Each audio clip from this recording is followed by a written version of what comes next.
So let's explore what makes a grimoire effective.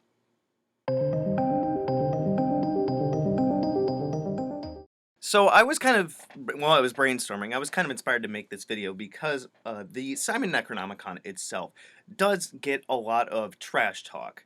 I could probably, if I had the patience and the time, I could dig through all of my comments in my previous videos of, you can't work with the Simon Necronomicon, it's fake. You know, this, that, the other thing, whatever.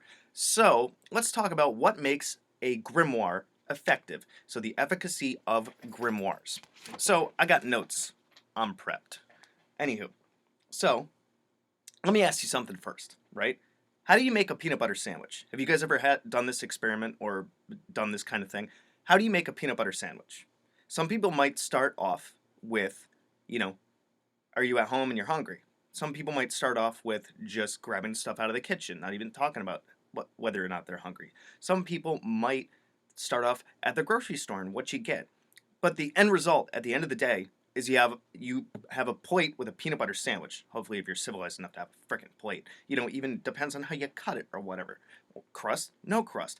The idea is there's a process, and it can start at a certain point. It can be different for everybody, but it's within the same rules. You can't make a peanut butter sandwich without peanut butter and bread, right? Can't remember if I said peanut butter and jelly or peanut butter, but I just prefer peanut butter. So we're just gonna go with that. Hey, it's an analogy. Whatever you guys get it, let me know in the comments. Blah blah blah. How would you start to make a peanut butter sandwich? But let's carry on. So, yep, ready to rant. Every grimoire is the work of one or more people, and it's how they figured out how to access certain energies and do certain things, like how every car is different, but still gets you where you need to go. Although different, they all rely on or use the same basic elements: psychodrama, representational objects with like correspondences and such, psychic links, symbolism, and access to the collective unconscious to generate a spiritual experience of some sort. Grimoires get their efficacy from the amount of energy put into them through belief in traditional usage and their use of effective basic magical formula. So if you guys are interested in that and how that works, you can check out my book Magical Theater up there because my that book essentially explores the entire regular ritual format and how the psychodrama works, how the energy raising works, and all that stuff. So keep going. So same as how religions rely on belief and gain strength as belief grew. Remember that at the beginning of like different religions, they only had one believer who was usually the prophet at first, and then he gained more and more people to believe in his or her stuff, right? So if I followed a cooking recipe, I could make anything the same, or I could tweak ingredients and flavor it differently within limits. Like for Italian cooking, there's generally some different spices. For Mediterranean cooking, there's generally like a range of spices. For Southern cooking, there's generally a range of spices. You guys get the idea, but the idea is that when you work with something, there's certain structure and certain limits.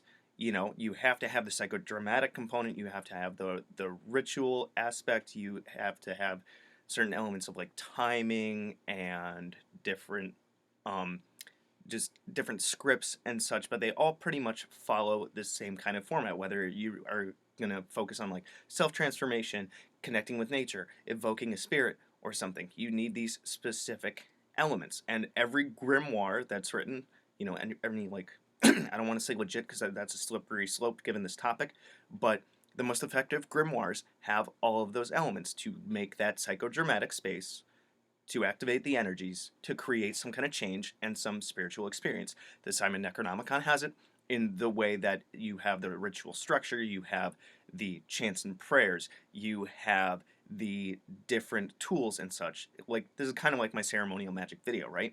There's even a Liber Asanas Satanas, I think it's called. It's literally a book of Cthulhu, which a buddy of mine gave me like several years ago.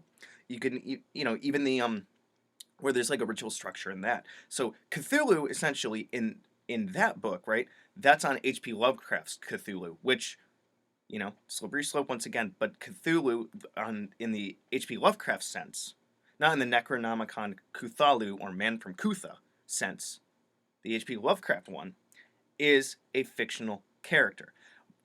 Essentially, what I'm saying is that, and I might get flamed for this, whatever. It's my channel, go ahead.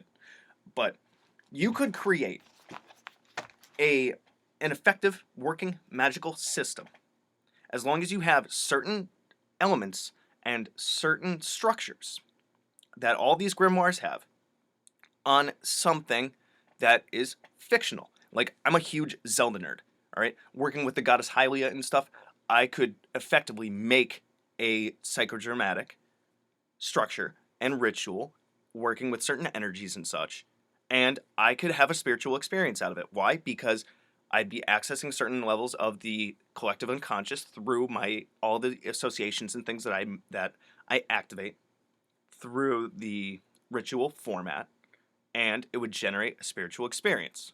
Let's carry on. Keep going. If I could turn a page, that might help. So, think of how every magical experience is different and subjective through the process, though the process may be objective.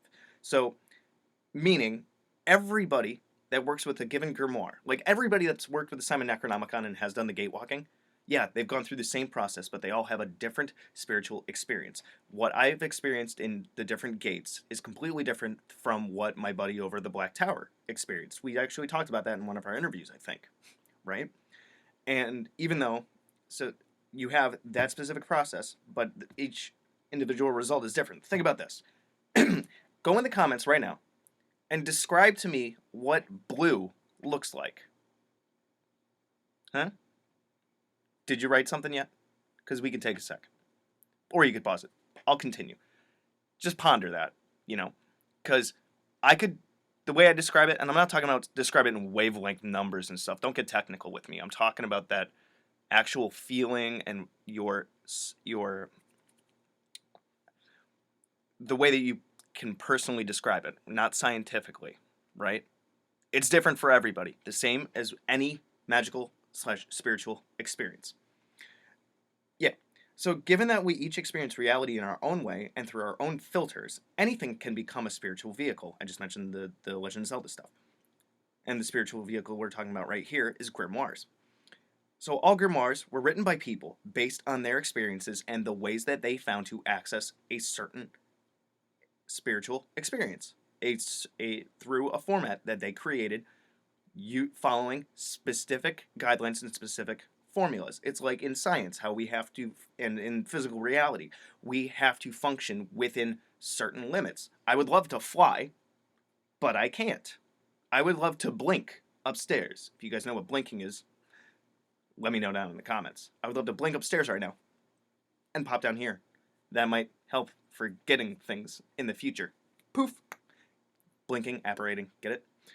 Anyway. So, think of the ultimate force, which is in the Kabbalion, it's known as the All, or in, I think, according to Hindu tradition, it's known as Brahman, and how things are expressions of it. So, the idea is that there's it's like Kether at the top of the tree of life, right? Every visage of deities or such is a given expression of that all-powerful force at the top of everything, the most distant and whatnot. The undefinable. That's why as it goes down the tree, we create, and it enters our reality, we have our own filters and such. So, my experience with Marduk or Enki or Anu, right, could be just as spiritual as somebody experiencing Yahweh or God or Allah or, Thor, Freya, and you name it, Quetzalcoatl, all of those. We filter things because to each of our own experiences is our own reality. What is reality but electricals and signals interpreted by your brain, right? Gotta throw the Matrix quote jazz in there. But given that, we can have a spiritual experience through any structured vehicle, which is why the Simon Necronomicon is effective as a grimoire. Now, it gets its efficacy more because it's based on Sumerian spirituality. It has you follow in Ishtar's footsteps. It's got that spiritual component. It has the structures of prayers and things that were used by the Asipu and other priests and such thousands of years ago. So that's in the collective unconscious and all that. So that's why it is an effective grimoire. You can't tell me it's not. If you don't think it is, it's because you haven't functioned with it and you haven't experienced it. And I challenge you to. Go for it. You know, any of these other books up here, somebody could read through some of the rituals and things in these books and get something out of it. Or you could not try and say, oh, that's a fluff book, you know? You could work with the Liber Asna Satanis. I think if I get that right, it's back there somewhere, but it would take me so long to dig through it. At least it's not upstairs, though. But, you know, even like people that worship Lucifer and think he's Enki, which he's really not if you check the lore and all that stuff.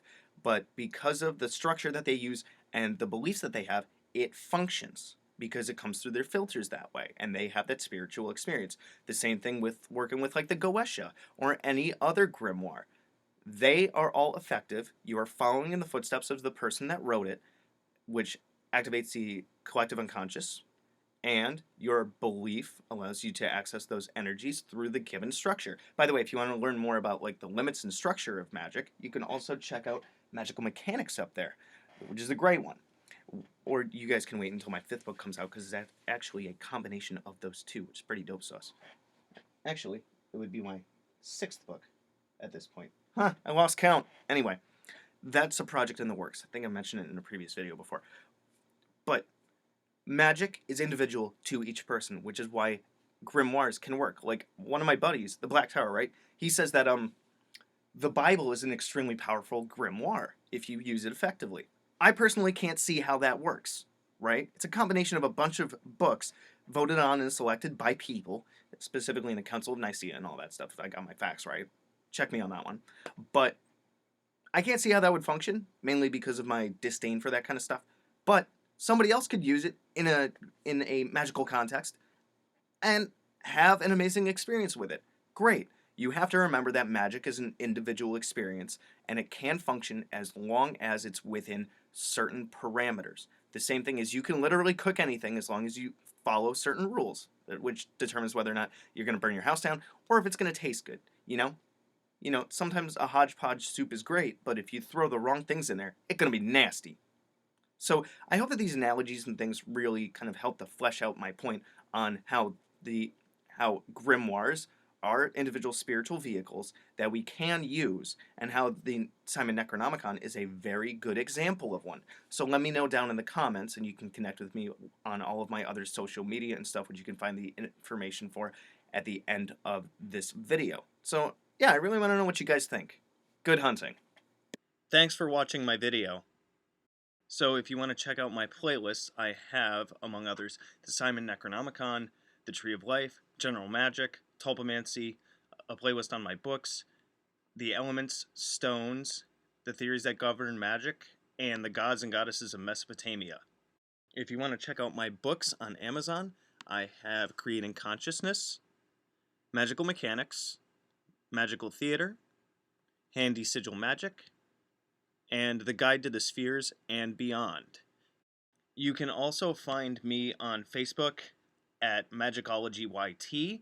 You can email me at priestofthenecro@gmail.com, and you can even check out my Instagram, which is Magickology. And good hunting.